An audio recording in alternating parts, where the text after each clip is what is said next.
Hello and good evening. Welcome to the sequel video of the previous video. मैंने जैसे आप लोगों का रिजल्ट आया था उसके बाद में एक वीडियो पोस्ट करी थी। जो लोग नहीं क्लियर कर पाए थे, ये स्पेसिफिकली वीडियो उनके लिए थी कि आपको मॉक्स और टेस्ट देने चाहिए, उसका इवैल्यूएशन कराना चाहिए, लेकिन इवैल्यूएशन ध्यान से करवाएं क्योंकि आजकल ये भी हो रहा है कि आपको मॉक्स में 70s में मार्क्स दिए जाएंगे, लेकिन एग्जाम में इन स्टूडेंट्स के 30s में या फिर 42, 43, 45 मार्क्स आएंगे। तो मॉक्स के मार्क्स और आपके एग्जाम में आने वाले मार्क्स अगर आप क्लियर नहीं कर पा रहे हैं, तो अगर ये डबल का डिफरेंस हो रहा है, इसका मतलब मॉक चेकिंग ठीक नहीं हो रही है। मैंने आपको ये भी एडवाइस दी थी, आप जिसके पास भी पहुंचे मॉक इवैल्यूएशन के लिए, उनसे पूछिए प्रीवियस 10-15 स्टूडेंट्स का वो कुछ डेटा आपको दें, जिसमें इन लोगों ने मॉक्स में कितने मार्क्स इन स्टूडेंट्स को दिए वर्सेस एग्जाम में इन स्टूडेंट्स के कितने आए, और उनमें से रैंडमली इन स्टूडेंट्स से लिंक्डइन पे बात भी कर लीजिए कि क्या इनके मार्क्स वाकई इतने ही मार्क्स के थे और इतने मार्क्स इनको मिले थे।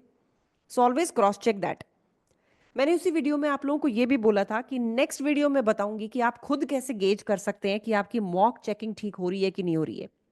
तो इस वीडियो में हम उसी के ऊपर बात करने वाले हैं, how will you gauge if the checking is correct और नॉट। लेट्स सपोज हमने ऑडिट का एक स्टूडेंट का ये पेपर लिया, बच्चे ने आंसर लिखा और हमने उसके ऊपर एक कमेंट लिखा कि भाई यहाँ पे manipulation of statement of profit और लॉस की बात करो, रेवेन्यू ओवरस्टेट की और खर्चे अंडरस्टेट की। बच्चे ने यहाँ पे फ्यू नंबर्स ऊपर नीचे की बात करी थी, उसने रेवेन्यू और एक्सपेंसेस का नाम नहीं लिया, जबकि हमने हमारे कमेंट में ये चीज लिखी कि आप रेवेन्यू के ओवरस्टेट होने की और खर्चों के अंडरस्टेट होने की बात करो।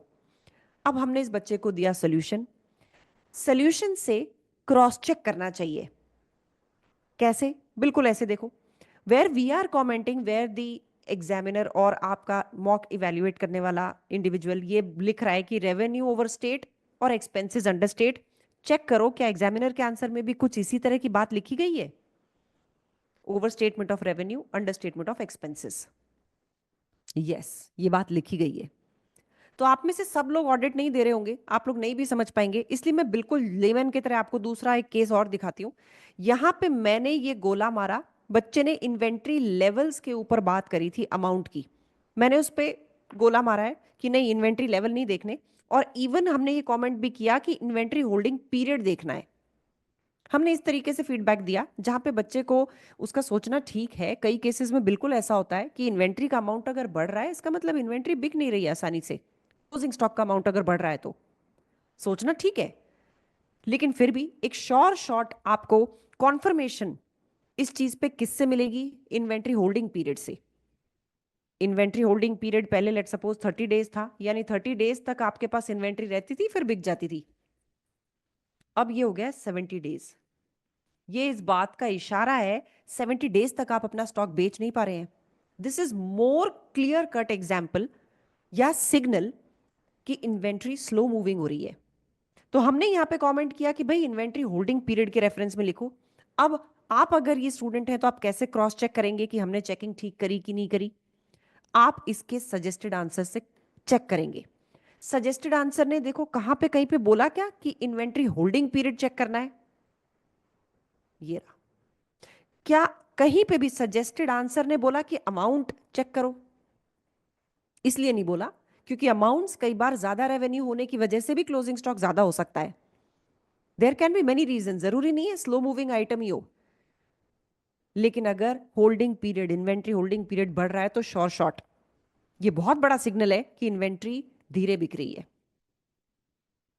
इस तरीके से आप क्रॉस चेक कर सकते हैं कि जो आपको कमेंट्स दिए जा रहे हैं वो कमेंट्स ठीक भी हैं कि नहीं है। एक और एग्जांपल आपको दिखाती हूं ऑडिट का ही। यहां पे हमने 2 on 2 दिए। क्यों दिए मैंने 2 on 2? नया ऑडिट क्लाइंट होता है तो उसमें हम कुछ चीजें चेक करते हैं, क्या क्या होना चाहिए। सबसे पहले तो आप फेमिलियर नहीं होगे, डिटेक्शन रिस्क बढ़ेगा।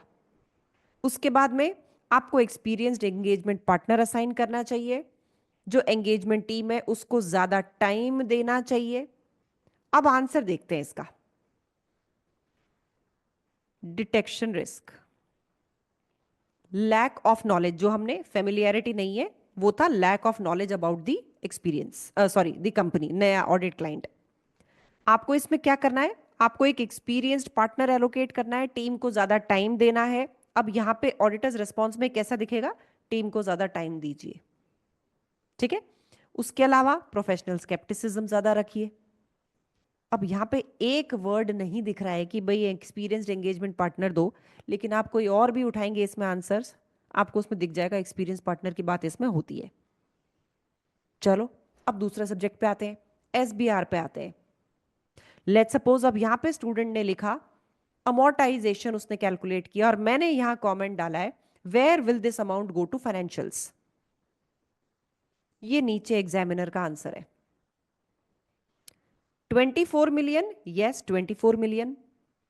The expense is charge to statement of P&L। यानी ये क्रूशियल होता है कि जब आप अमोर्टाइजेशन का अमाउंट दें तो ये बताएं कि अमोर्टाइजेशन कहां जाएगा, P&L में जाएगा, बैलेंस शीट में जाएगा, जाएगा कहां, you need to tell this. एक और एसबीआर का एग्जाम्पल लेते हैं। इस एग्जाम्पल में मैंने कई सारे नोट्स डाले। 5 साल पे अमोर्टाइजेशन या 10 साल पे, कैसे क्रॉस चेक करेंगे आप आंसर से। डेफर टैक्स लाइबिलिटी बननी थी, बच्चे ने कहीं पे डेफर टैक्स लाइबिलिटी नहीं मेंशन करी, कैसे क्रॉस चेक करेंगे।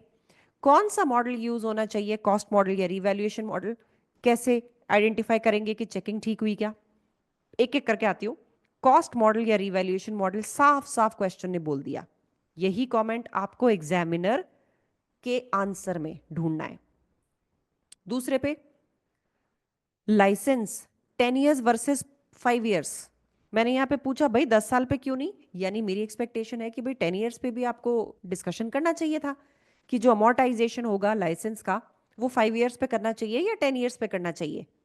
क्या एग्जामिनर ने ये डिस्कशन किया है, ये रहा बकायदा अच्छा खासा डिस्कशन किया है, और फिर ये कंक्लूड किया है कि भाई 5 साल पे ही होना चाहिए अमोर्टाइजेशन। बच्चे ने वो डिस्कशन नहीं किया था, हमने हाईलाइट किया।